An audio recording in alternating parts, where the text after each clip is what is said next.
Le Seigneur dit à Abraham, quitte ton pays, ta parenté et la maison de ton père, et va dans le pays que je te montrerai. Je ferai naître de toi un grand peuple.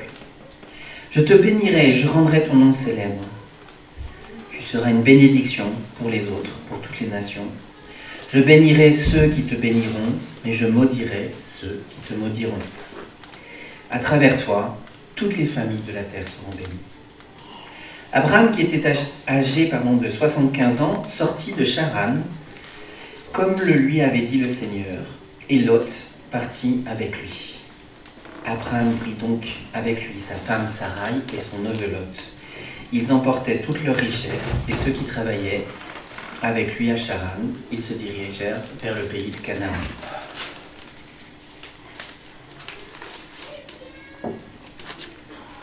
Le Seigneur apparut encore à Abraham et lui dit, « N'aie pas peur, Abraham, je suis ton bouclier, je te donnerai une grande récompense. » Abraham répondit, « Seigneur, mon Dieu, que me donneras-tu? Je suis sans enfant, tu ne m'as pas accordé de descendance.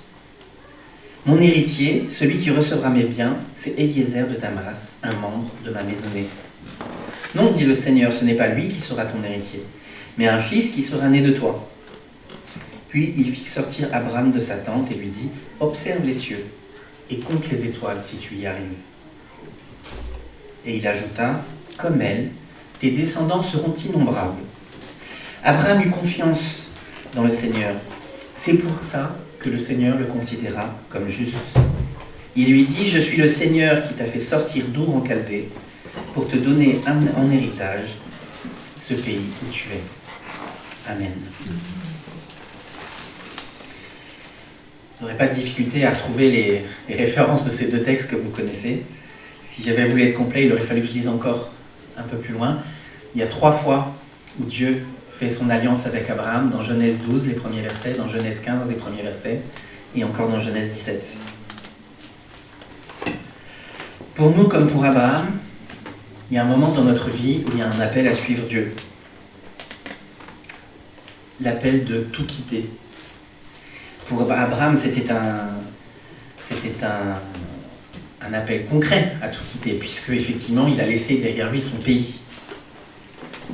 Ça peut être le cas pour certains d'entre nous, en répondant à l'appel de Dieu, mais ça peut être aussi abandonner une manière de vivre, parfois se retrouver avec de la distance avec sa famille,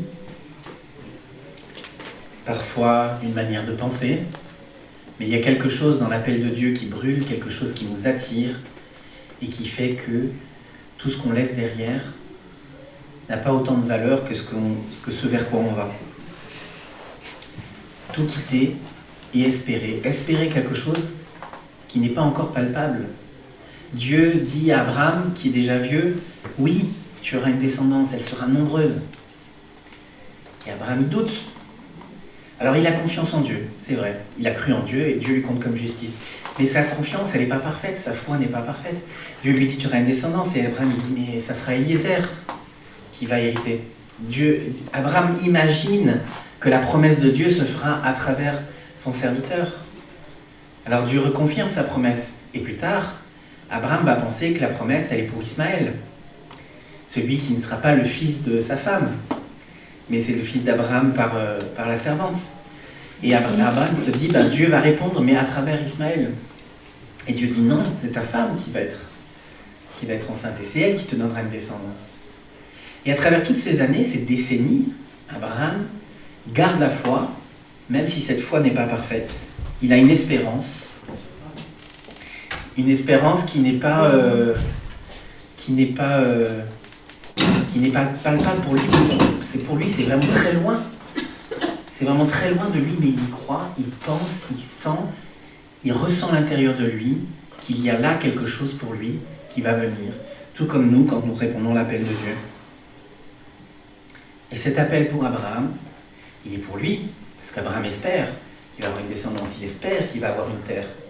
Il espère que des rois vont sortir de lui, ça c'était dans Genèse 17, je ne vous l'ai pas lu, mais que des rois vont dans sa descendance. Il espère tout ça. Mais Dieu termine sa promesse en lui disant que c'est une bénédiction pour toutes les nations. Un plan qui dépasse de loin la vie d'Abraham. La foi d'Abraham dans la réponse, dans la promesse de Dieu, lui, elle est un peu pour lui d'abord. C'est comme ça que lui le vit. Mais la réponse de foi d'Abraham sera une bénédiction pour toutes les nations. À la fin de la Genèse, dans le dernier chapitre, on a, vous vous souvenez de cette histoire avec Joseph, avec ses frères, et à la toute fin, Joseph dit à ses frères, vous aviez projeté de me faire du mal, et Dieu l'a transformé en bien. Et je crois que ce verset résume la Genèse, mais qui résume quelque part un peu la Bible, avec cette humanité qui est orientée vers le mal, et que Dieu transforme en bien. Je vais vous proposer, dans les prochaines prédications que je ferai, une série sur les patriarches, avec donc Abraham, Isaac et Jacob. Mais avant d'en arriver là, et pour bien comprendre et commencer cette série en parlant d'Abraham, en fait, il faut qu'on retourne un petit peu en arrière, pour bien comprendre ce que Dieu fait. Et on va retourner tellement en arrière qu'on retourne à la création. Pour créer, Dieu sépare les eaux. Puis, avec son souffle, il donne la vie aux êtres humains. Et à ces humains-là, il leur donne une raison de vivre. Il leur donne un but dans la vie. Dieu a fait une création, et l'être humain doit régner sur cette création, mais en étant avec un règne qui soit bon pour la vie, un règne qui soit bon pour la création. Dieu demande aux êtres humains, s'attend à ce que les humains vivent en harmonie les uns avec les autres, en harmonie avec lui, dans la communion avec lui. Et il y a là une alliance implicite. Dieu fait alliance avec l'humanité à venir en leur donnant un rôle et en leur fixant une limite. Il y a une expérience que vous ne devez pas faire, c'est l'expérience du mal en mangeant de l'arbre du fruit de la connaissance du bien et du mal.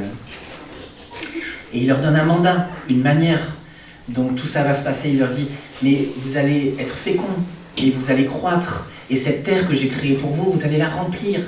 Et quand vous allez la remplir, vous allez dominer sur elle. Alors bien sûr, ce n'est pas une domination comme on l'imagine aujourd'hui, maintenant que le monde est marqué par le péché. C'est une domination qui est bonne, une domination qui est favorable à la vie. Vous voyez le projet de Dieu, c'est d'avoir un peuple de toute une humanité qui s'occupe de sa création et qui est en relation parfaite avec lui. Comme vous le savez, les humains ne vont pas être à la hauteur. Ils vont manquer de confiance en Dieu. Ils vont être orgueilleux. Et ils vont rompre cette alliance. Et ils vont expérimenter le mal que Dieu leur avait interdit. Ils vont le laisser entrer en eux.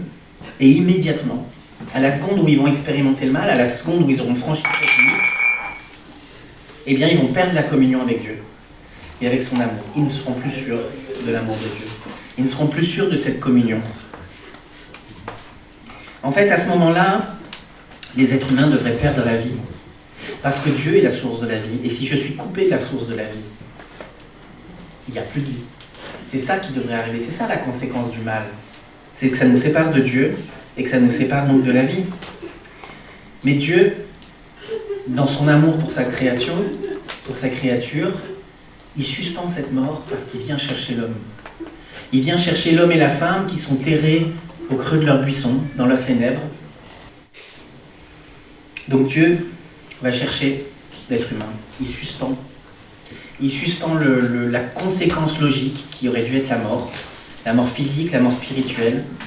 L'être humain ne devrait plus exister puisqu'il est séparé de la source de la vie et de l'amour. Et Dieu suspend.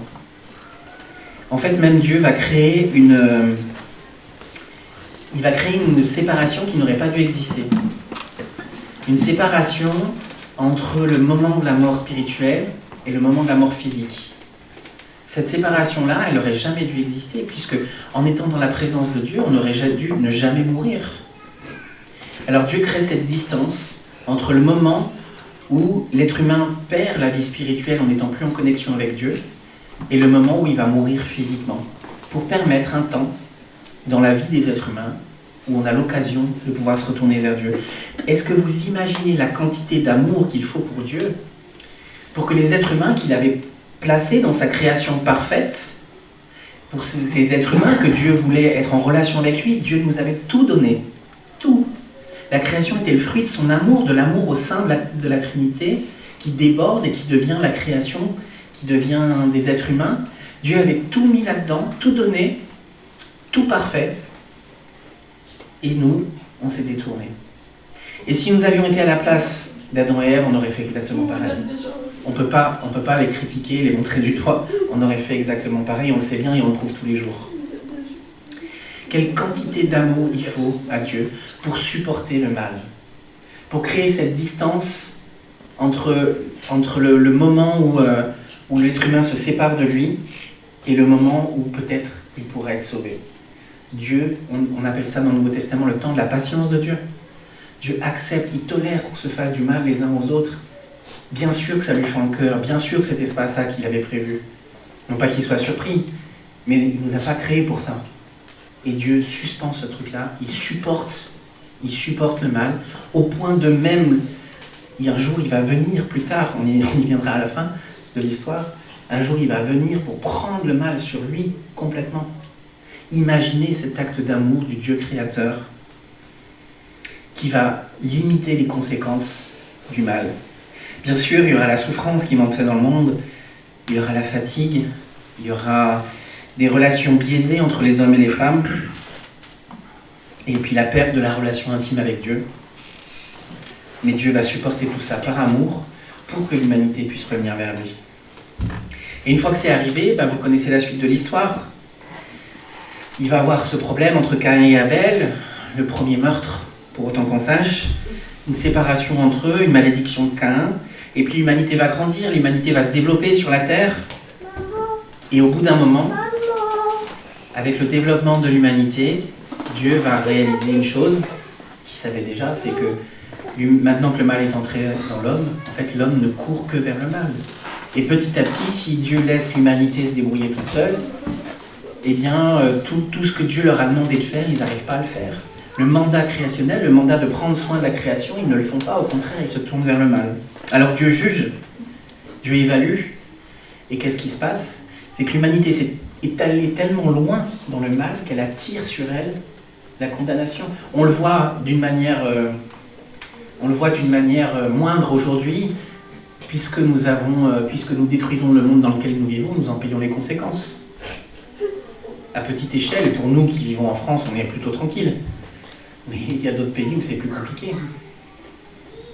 Notamment certaines îles qui sont vouées à disparaître. L'humanité attire sur elle le jugement logique, consécutif de tout le mal qu'elle a créé. Et la suspension que Dieu avait permise, en fait, elle n'a servi à rien finalement. Et l'humanité s'est autodétruite et on arrive au déluge. Mais Dieu va encore une fois intervenir. Et il va prendre Noé, qui est considéré comme le plus juste des hommes. On prend le meilleur d'entre nous. On le met dans un bateau avec sa famille. Et on recommence tout à zéro. On revient à la création. Dieu souffle, il écarte les eaux pour recréer la vie.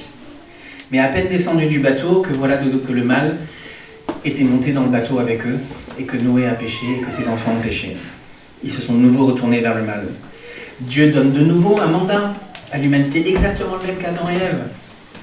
Croître et se multiplier, remplir la terre, la dominer. Parce que c'était ça le projet de Dieu. Alors il le redonne, il ne le retire pas. Et il va faire une alliance. Plus jamais il y aura de déluge. Plus jamais Dieu va laisser le mal aller tellement loin que ça va provoquer la destruction de l'humanité.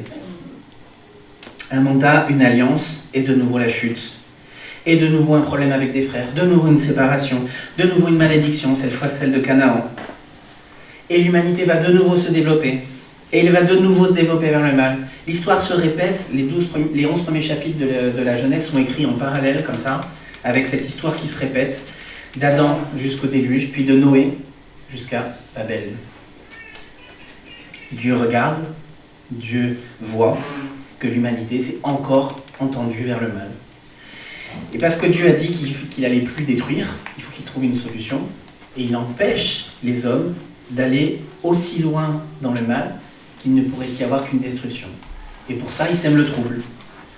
On nous parle des langues, mais c'est plus que ça. C'est que les êtres humains n'arrivent plus à s'organiser entièrement, complètement, vers le mal absolu. Dieu sème le trouble et il empêche que le mal aille trop loin. Il limite le mal. Encore une fois par amour, pour donner du temps.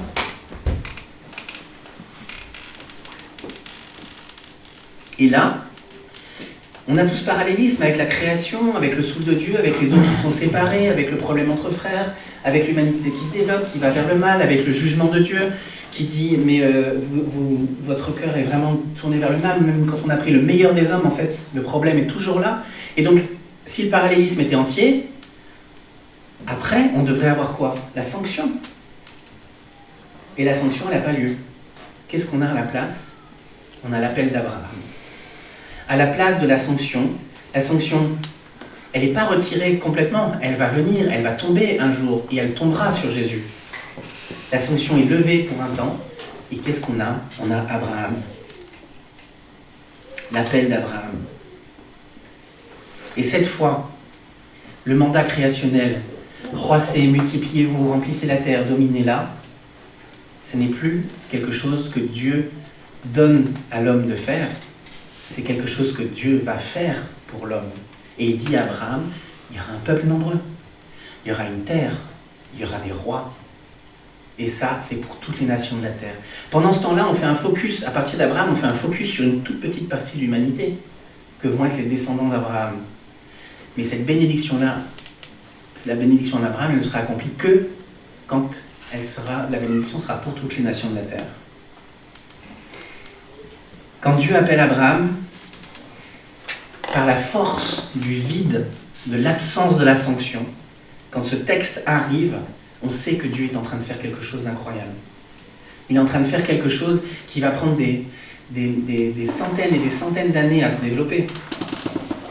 Dieu est en train d'accomplir ce qu'il a promis déjà en Genèse 3,15, que la descendance de la femme écrasera la tête du serpent et que le serpent lui mordra le talon. Ce plan-là est en route, et pour l'instant on ne comprend pas.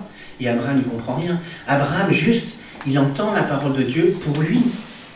Et il ne voit pas à quel point ce qu'il est en train de vivre, sa réponse de foi, va être importante pour l'humanité entière. Il ne s'en rend pas compte, pas complètement. Il y a peut-être une vague intuition, parce que Dieu lui dit « Toutes les nations de la terre seront bénies en toi ». Abraham, même si sa foi n'était pas parfaite, c'est l'archétype du croyant. C'est le père de tous ceux qui auront la foi après lui. Et Dieu va utiliser cette foi-là pour développer son plan. Parce que Dieu aime l'humanité, Dieu est capable de supporter le mal que nous sommes capables de faire en attendant que cette sanction qui aurait dû tomber sur l'humanité tombe sur Jésus.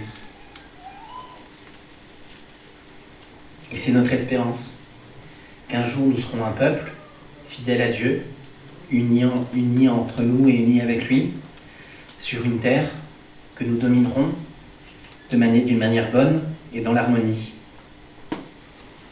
Pour Abraham comme pour nous, qu'on le veuille ou pas, qu'on le voit ou qu'on ne le voit pas, nos pas de foi, nos renoncements, nos victoires, nos échecs, toute notre vie avec Dieu, tout ce qui est dans les mains de Dieu pour notre vie, tout a un impact au-delà de nous. Et même si notre foi n'est pas parfaite, nous avons mis notre confiance dans le Dieu qui, quand nous avons projeté de faire du mal, quand nous avons fait du mal, lui, il sait comment il va transformer ce mal en bien. Et c'est ça, en tout cas moi, c'est ma plus grande joie, ma plus grande espérance dans la vie, c'est que le mal dont je suis capable, le mal dont nous sommes capables, au milieu de ça, Dieu peut nous racheter. Et au milieu, et grâce aux petits choix peut-être que moi je fais ou que chacun d'entre vous fait, à cause de ces petits choix-là, Dieu développe son plan. Et ce plan, il arrivera jusqu'au bout, jusqu'au jour où Jésus vient une première fois pour prendre la sanction sur lui, et une deuxième fois pour régler définitivement le problème du mal. On a parlé aujourd'hui du grand Dieu, du Dieu puissant. Mettons notre confiance dans ce Dieu-là, qui sait bien mieux que nous. Soyons attentifs aux petits choix dans notre vie, quand Dieu nous appelle, quand Dieu nous demande de renoncer à quelque chose, quand Dieu nous demande d'avancer dans une direction. Faisons-le pour nous, mais tout en sachant que Dieu utilise tout ce que nous faisons, toutes les décisions que nous prenons, même si elles sont imparfaites, pour son plan merveilleux d'amour pour le monde. Amen.